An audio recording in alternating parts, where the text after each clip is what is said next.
Good afternoon, everyone. Welcome to the studios of Grafton Television, located at 26 Providence Road. This is Meet the Candidate. I'm Bob DeToma. In studio, my guest is a candidate for school committee. Her name is Kristy Kielbasinski. Hi, Bob. Hi, how are you? Good, how are you? Nice to have you here. Good to be here. Good. I'm going to give you a few minutes to introduce yourself to the viewers at home. People might not know who you are. Okay. And you can talk to that camera. Give us a quick bio. My name is Kristy Kielbasinski. I grew up in Grafton. I have been active in school committee and in schools and advocating for town politics for years. I have 3 children in the school system in grades 4, 6, and 8. And I've lived in town my entire life. So. And you left out the fact that you're a comedian. And I'm a comedian. I'm a stand-up comedian and children's author, yes. Okay. When did you write the children's book? During COVID. It was my COVID That was project. your COVID project? Okay. Right, because I couldn't get on stage. Right. So I started writing a children's book. I got in contact through comedy with an illustrator, and we did it all over Zoom, the whole... Did you like the process? Was it easy? It was not an easy process, no, because neither I've one... heard that. People say that all the time. Yeah, no, neither one of us had written a children's book before. Any book. No, right. So the editing on it that was the biggest hurdle to get over, is the editing, not even so much the words, but the page layouts and that sort of thing. So it was a lot of work, yeah. Wow. So that was your COVID project? That was my COVID project, okay. Yeah. All right. And then you were, as you said, you're a stand-up comedian. Yes. When did you first stand up? When did I first do stand-up? I started in 2019, and then COVID hit, and I could no longer do stand-up in clubs, so we have a green screen at home, I have microphones, I have lights. I started doing it online, because that's where all comedy kind of went, was online. And then due to health concerns, I didn't get back into stand-up until 2022, back doing live stand-up, and I do it about 4 nights a week. So some people take up fishing, some people build model airplanes. How did you get involved? I mean, how did you get started? Did somebody... Well, I'd been home at this point for about 9 years, or even longer, with 3 kids. I had worked full-time before I had my children. I'd been home for a long time. I needed something to do to get out at night. I had worked when I was at the University of Connecticut in undergraduate school, I was the chair of the comedy committee, which got comedians in, so I kind of always enjoyed comedy. I mean, that's funny right there. Right. Comedy and committee put together. Right, yeah, the comedy committee, yeah. So I'd always enjoyed comedy. Somebody said, you know, you're funny, and I said, I don't know. And it was when Mrs. Maisel was out on TV. Right, That was a big thing. So I went to an open mic with my friend. We went and listened for the first time, and I said, I think I'm funnier than that. And the week later, it was a 3-minute open mic out in Somerville, and I went back, and the worst thing happened is I got a laugh. That was the worst That's thing. the worst thing any comedian can do on their first time on stage, because you are chasing that laugh forever. Yeah. So, yeah. Wow, that's amazing. Yeah, so now I work all over. I was at the Providence Comedy Connection over the weekend. Yeah, it's just... So how did you handle it? Did you bomb? Have you bombed yet? Oh, God, yes. And how'd you handle that? You go in the car and you're like, why do I do this? But then, like, the weird part about comedians is you say that, and then the next day you're like, okay, I'm going to do it again. Going to do it again, And so the worst is when you're playing a club weekend and you might bomb on a Friday night, and you've got to get in the car and go back to that same club and do it again tomorrow. Repeat, and hope that God, you gotta have nerve to do right, that. you've got to have the nerve to do. That's amazing. To do that. So yeah, no, bombing is part of the. And who kind of pushed you towards it, or who was?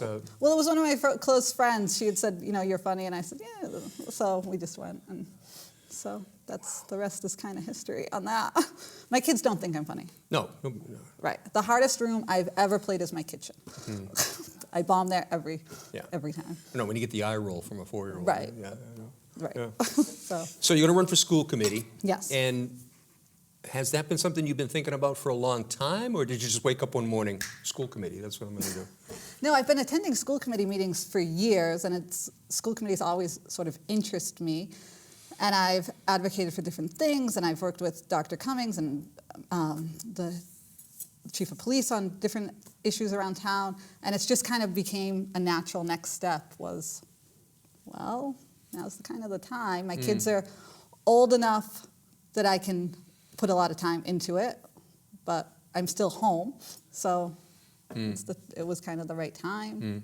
Just What have you done outside of school committee as a parent? I remember we were chatting and you talked about I volunteer a lot in the schools. flashing lights at the crossings. Yeah, I did the flashing lights for the crossing. That was because when I would drive my son to school, I would notice a little girl running across, and it really bothered me. So I worked with the town administrator, the chief of police, Dr. Cummings, the Department of Transportation, and I met with them all, and we kind of collaborate on what we need to do, and I was able to get 9 lit crosswalks around town. Wow. Yeah. You get a plaque? No. No. No. But whenever the kids don't hit the button, it drives me nuts. Yeah. And then I'll email the superintendent. I'll be like, tell them to hit the button. So outside of involvement in the town and volunteering and giving of yourself, the goals or the tasks that you want to accomplish on school committee, you have a few of those? Yeah, I'd like to make it a bit more transparent, the school committee, than it is currently. I'd like to make the school committee much more approachable than what I've found it to be under the current leadership. So those are kind of my goals going forward. To Approachable make it, how? Currently, it's of all of the committees in town, it's the only committee that you can't speak to during agenda items. So I know a lot of people have mentioned that as an issue. I just think that we need to be able to talk with the school committee more than at the school committee as members of the public. Because the school committee is 5 people that represent 3,000 students and thousands of parents in the entire town. So I just want it, that their voices are being heard more. You want a polite professional give and take. Right. Okay. Yes. All right. And so when you spend a lot of time on camera talking to school committee. Yes. And you feel it's just a one-way conversation. Right. Okay.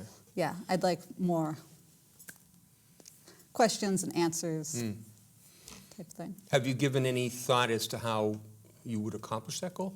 I mean, how would that have to be within the committee itself? I think it would have to or be. Would you have to propose it to Dr. Cummings? Or? I think you'd have to propose it to the committee itself. Okay. Unless you were chair. Chair has the sure. right to do that. Yeah. But yeah, you'd have to propose it to the committee itself. What else do you have in mind besides transparency? Well, transparency, like I said, foster community engagement. Those are kind of my big things. Make it very accountable as to what's going on with policy, and I just think that there could be more as to what's going on right now. You could spend the rest of your life working on school policy. You could, yes. Yes, you could. There's a lot of weeds in school policy. I've gone through every one multiple times. So, yeah, back in 2022, I actually brought to Dr. Cummings 248 policies that had become outdated and lapsed. So, yeah, it's a weird passion, but it's a passion. Right. When you are talking to the electorate in town, what do they bring up?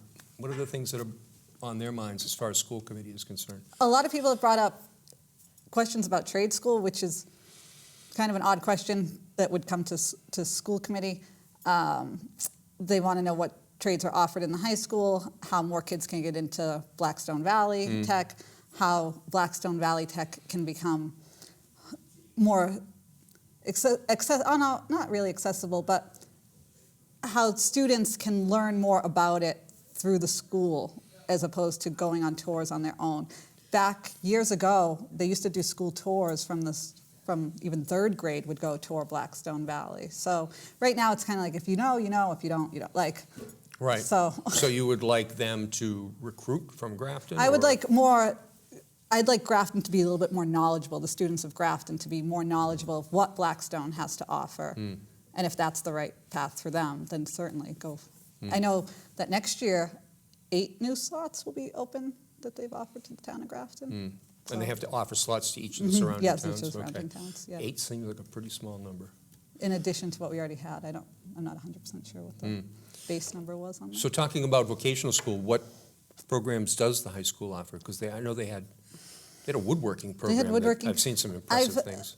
I spoke with Mr. Carney on Friday about it. He was talking about the different some different trades, but he also said that they bring in unions to talk to students.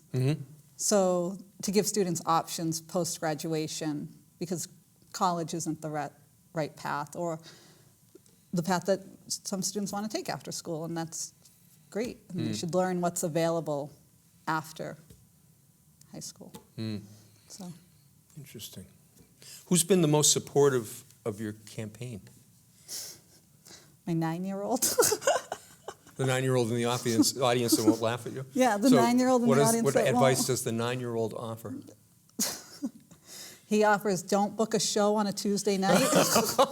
Pretty smart. Yep, he offers, dress well.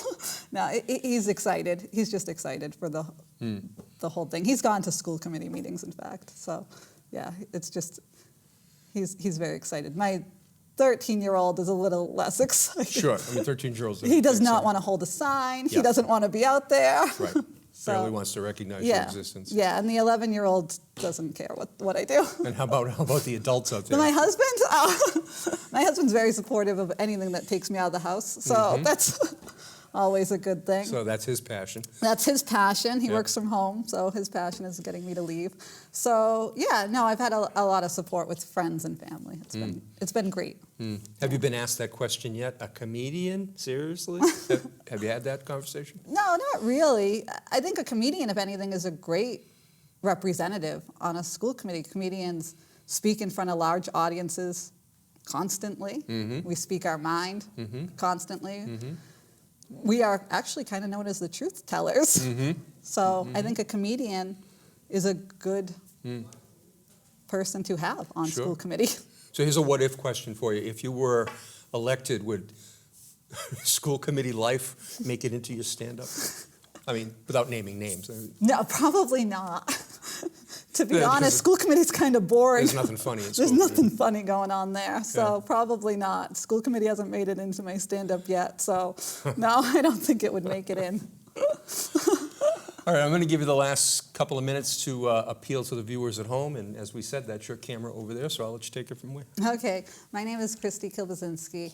I've lived in town for 41 years. If you'd like a fresh, familiar face on the school committee who advocates for transparency and accountability, please vote for me. But no matter what, please get out and vote on May 21st for school committee, select board, planning board, so much to going on in town. Thank you. Thank you, Kristy. Thank you very much. Appreciated it. Thank you. My guest in studio has been Kristy Kielbasinski. She's running for school committee here in Grafton. On behalf of all the talented people that work here at Grafton TV, I'm Bob Detoma. Thank you for watching.